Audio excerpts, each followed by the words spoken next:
doctors are calling for better access to mental health support so they don't suffer in silence, after a study found that the profession is at a higher risk of suicide compared with the general population.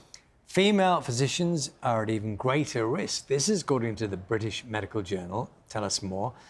We're joined now by Sarah Jacques, Dr. Sarah Jacques, a GP, and Dr. Claire Ashley, who gives burnout, stress and career advice to people working in high-pressure jobs. Very good morning to both of you. Good morning. Sarah, maybe you could share with us a little bit of your story and what happened with you.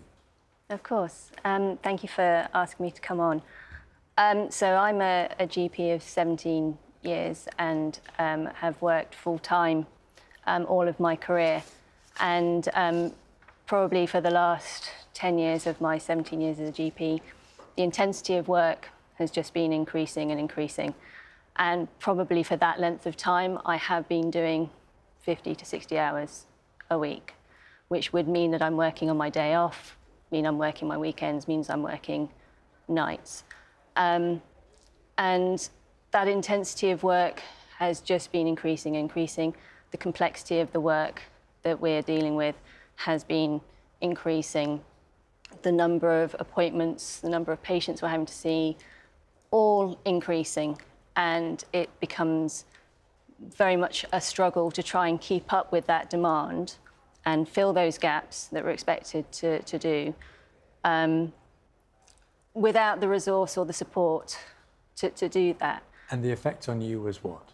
The effect was that I began to feel that I wasn't delivering a safe service, a service that was sufficient, that was meeting the patient's needs.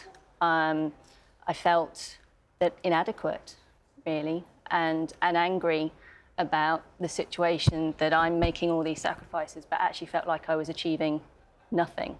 Sarah, I mean, it's not easy to talk about. It's very brave of you to sit here and go through this with us. What do you want to share with us in terms of the point you reached?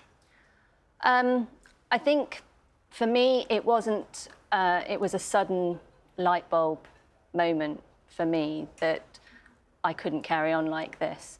There was a trigger in that there was a near-miss accident for my family who were camping on a holiday without me because I was missing being with them because I was having to work again. And they were nearly hit by a car. They weren't hurt, but it was a very near-miss thing. And it was this sudden realisation that I wasn't there. And then there was the realisation that I was never there. And it was kind of, what is the point of me sacrificing my time with my family, me, when I'm really not delivering anything on any level? So I felt that I wasn't being a good enough doctor, I wasn't being a good enough wife, I wasn't being a good enough mother. And it just always kind of, what is the point of what I'm doing? You can really get a sense of how difficult it must have been for you, and it's clearly quite difficult to talk about now. So thank you for sharing that, Sarah. What has helped? Stepping away, taking that time out. But that's quite a journey to start to feel better. I mean, it's been 2 years since I practiced now, and you have to go through many other emotions. Getting over that guilt that you feel like you've let down your patients, that you've let down your colleagues, that you've let down your family, and then there's the soul searching of, do I carry on and do medicine? And if I don't do medicine, who am I? For many doctors, that is our identity. Perhaps that's our failing, is that we identify too much with what we do, and we don't shut down. We don't really stop being a doctor when we go home. We can't close that door. We're constantly, we'll be thinking about, did we just make the right decision today? Did we get that right for that patient? It's always there on our minds. We can't shut that off. So.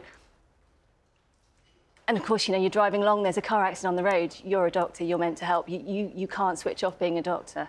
So I did have to struggle with what my identity was, and do I go through medicine and back to medicine, or do I find other things to do? Let's bring in Dr. Ashley. Everyone's listened to Sarah there, and we can hear how difficult that journey has been for her. How many other GPs, and I think particularly female GPs and physicians, struggle with the same things? Yes, good morning, and thank you so much to Sarah for sharing her journey there. So yeah, it's a huge problem for GPs and for female physicians at the moment. So the recently published GMC annual workplace survey highlights how burnout and mental health problems is a huge problem for UK doctors presently. So overall, 33% of doctors said that they are struggling to cope with their workload at the moment, but this is 48% of GPs reporting problems with workload too, and working well beyond their rostered hours. And as a result, more than 1 in 5 respondents to this survey said that they were at high risk of burnout. And this is actually higher than during the COVID pandemic. We also know that 1 in 4 GPs know of a GP colleague that has died by suicide. And 84% of GPs currently report anxiety, stress, or depression associated with their job in the previous year. Claire, we often expect and associate doctors with actually signposting patients to mental health support services. What is there for the GPs and doctors themselves who are going through this? Yeah, so there are a number of services that are available for GPs that are going through difficulty, so you can go to your own GP yourself. There's also NHS Practitioner Health, and this is a service that is designed specifically for doctors with mental health problems to refer themselves to. And there's also Doctors in Distress. I'm a charity ambassador for Doctors in Distress. They provide a range of interventions to support healthcare workers, so if you need support, do get in contact with them. Yeah, Sarah, the figure that was mentioned, I was going to say statistic, but that's a meaningless phrase, isn't it? Number of GPs dying by suicide. I mean, I don't know, since you sort of gone public with what happened to you, have you had many people sort of sharing their stories along those lines?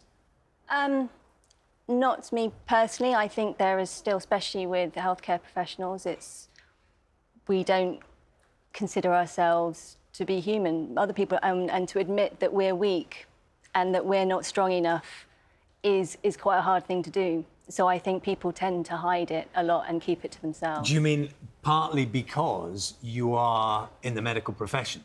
Yes. So to sort of diagnose yourself, as it were, is doubly hard? Yes. Yeah. Well, it's the fact that sometimes because you're aware, there is perhaps in the profession there's still a bit of a stigma. We're expected to be very, very resilient, to a point where we're almost gaslit in that respect. That if we're feeling weak, that we're not coping, we're working long hours, we must be doing something wrong. And everyone is expecting something. We're all in. It's a very stressful job.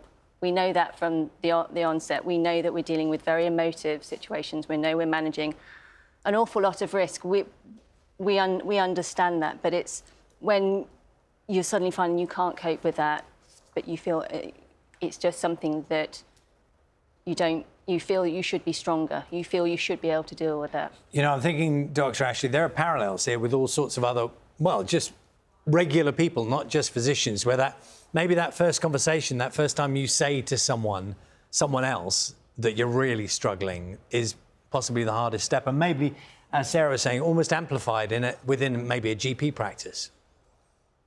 Yeah, absolutely. One of the hallmark things about that journey into burnout and any mental health crisis is it's very difficult to recognise what is happening to you when it's happening. And that's very difficult to deal with when you're a doctor, because you're dealing with so many patients who are going on the same journey. And if you had that patient sat in front of you in a room, you would be telling them to stop and to get help. But for doctors, it's very difficult to do that. And just to echo what Sarah said, I think there's a lot of stigma still within the medical profession about admitting that you have a mental health problem and getting that help. There's a lot of self-blame and guilt that stops doctors from firstly recognising that they need help, but also for asking for it when they need it, because we worry deeply that if we go off sick or admit that we're struggling, that our patients will suffer and that our colleagues will suffer from our absence as well. But also, we're not taught about how to manage stress properly. I think this is changing in medical curriculums, but, as certainly our generation of doctors, stress and burnout and how to manage your own mental health was never mentioned in medical school and postgraduate training. And so we actually have there is a lack of knowledge there about how to look after ourselves effectively.